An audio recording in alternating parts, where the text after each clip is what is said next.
Ei, sejam bem-vindos ao Contracapa. Meu nome é Felipe. Se você gosta de livro, leitura, literatura, se inscreva aqui no canal. E hoje é mais um vídeo de resenha. Resenharei para vocês Prince of Thorns, o primeiro livro da Trilogia dos Espinhos, escrito por Mark Lawrence.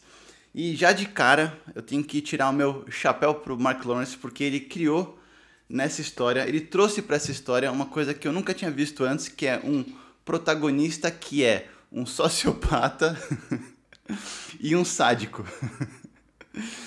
Então, é uma fantasia épica e a história em si é a seguinte, né? Tem um príncipe chamado Jorg que um dia foi andar de carruagem com a mãe dele, então a mãe dele e o irmão mais velho. O reino vizinho invadiu as terras ali, e eles pegaram essa carruagem que eles estavam indo e matou o irmão e a mãe, sendo brutalmente assassinada. E aí, nesse alvoroço todo, o Jorg, que é o príncipe mais novo, né, do irmão, ele é jogado dentro de um espinheiro e ele fica meio que lá preso e sem conseguir se mover, sangrando, porque os espinhos eram muito grandes. Só que aí, depois de um tempo, o exército real do reino dele encontra ele e ele acaba adquirindo esse ódio por esse reino vizinho. Só que o que acontece? Ele cria esse ódio, ele quer essa vingança por esse reino vizinho, só que o pai dele é um cara meio distante, assim, um cara que visa mais reino, pouco família, é um cara que não se envolve tanto com os filhos, e ele acaba aceitando um acordo com esse reino que invadiu eles ali.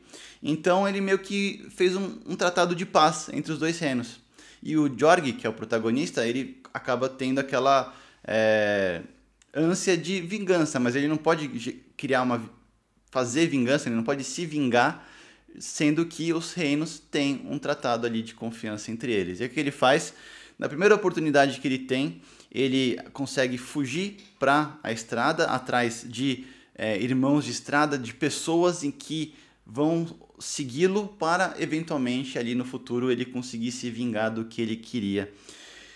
E essa é a história de Prince of Thorn.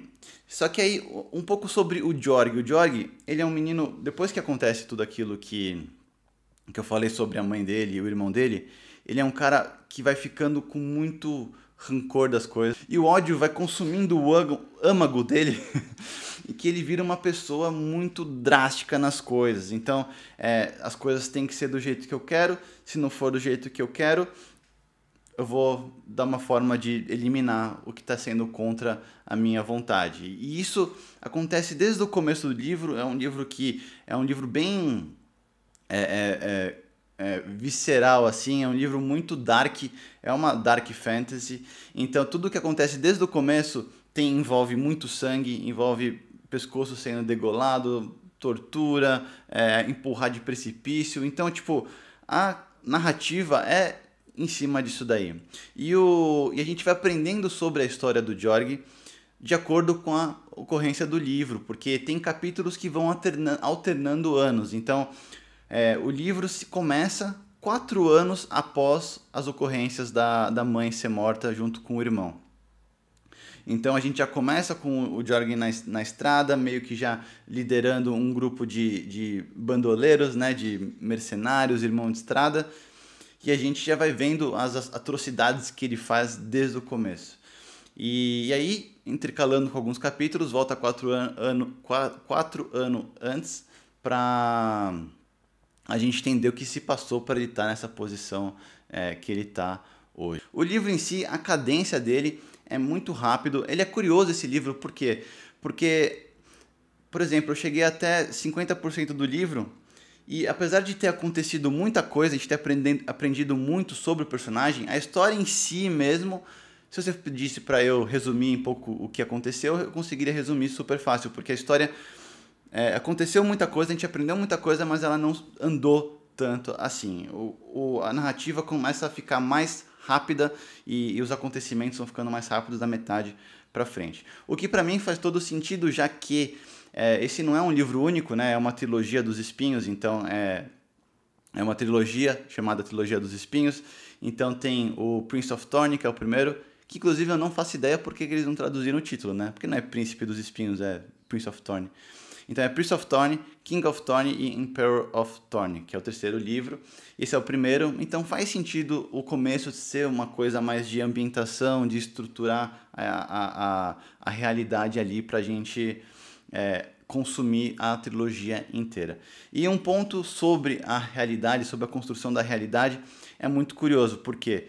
Porque quando eu fui pegar, ler uma fantasia épica, que legal.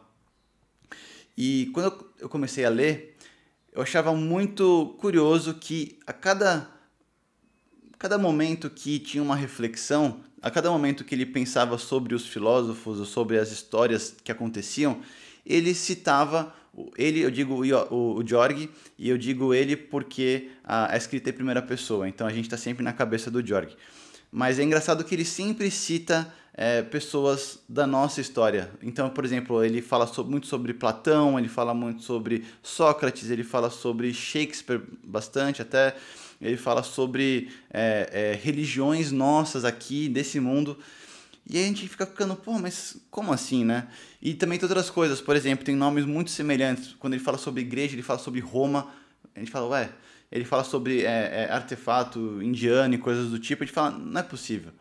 E aí, a gente vai entendendo, a gente vai se realizando que, na verdade, essa fantasia épica se passa em uma Europa pós-apocalíptica do mundo. Então, tipo, é meio que o mundo teve algum problema, alguma coisa, reiniciou, e agora o mundo depois voltou para feudos, voltou para reinados, e a história começa a partir daí. Existe um fenômeno que aconteceu nessa história chamado, não lembro direito o termo exato, mas alguma coisa dos 100 sóis. Então, 100 sóis, a gente imagina que seja, sei lá, uma bomba nuclear, alguma coisa que iluminou tudo, explodiu tudo e recomeçou toda a história. Porque eles contam a história, os anos a partir desse acontecimento aí. Então a gente fala, nossa, e aí você entendendo isso vai ficando muito legal, você vai começando a pegar nuances de coisas da nossa realidade lá. E aí eu fui atrás para ver o mapa do Emperor of Thorn, que é o terceiro livro, e vai se expandindo de acordo com as histórias.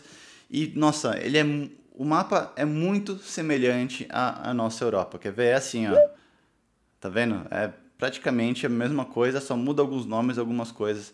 Então, se passa no nosso mundo, mas no futuro, depois que aconteceu uma coisa muito errada aqui com a gente. E essa é uma história que eu gostei bastante. Eu acho que é uma história que sai daquelas fantasias épicas que a gente está acostumado, do herói. Então, tipo, o Mark Lawrence teve muito coragem para conseguir, para nos apresentar, para colocar na sua história um protagonista que não mede meias palavras, um protagonista que já sofreu muitas traições e ele está sempre pronto para tá sempre com uma adaga, uma faca, uma espada na mão para conseguir matar e eliminar o seu inimigo, e seu inimigo sendo a pessoa que vai bloquear o seu caminho para o destino que ele quer ter. Então, o Prince of Thorn é um livro que eu recomendo bastante, que eu gostei bastante. Eu acredito que pelo personagem ter esse ar de vilão, algumas pessoas podem não gostar, mas eu gostei, e eu acho que mesmo se você não gostar da premissa, vale dar uma chance, que eu acredito que você pode se surpreender positivamente. Bom, essa foi a resenha de Prince of Thorn. Espero que vocês tenham gostado desse vídeo. Até o próximo.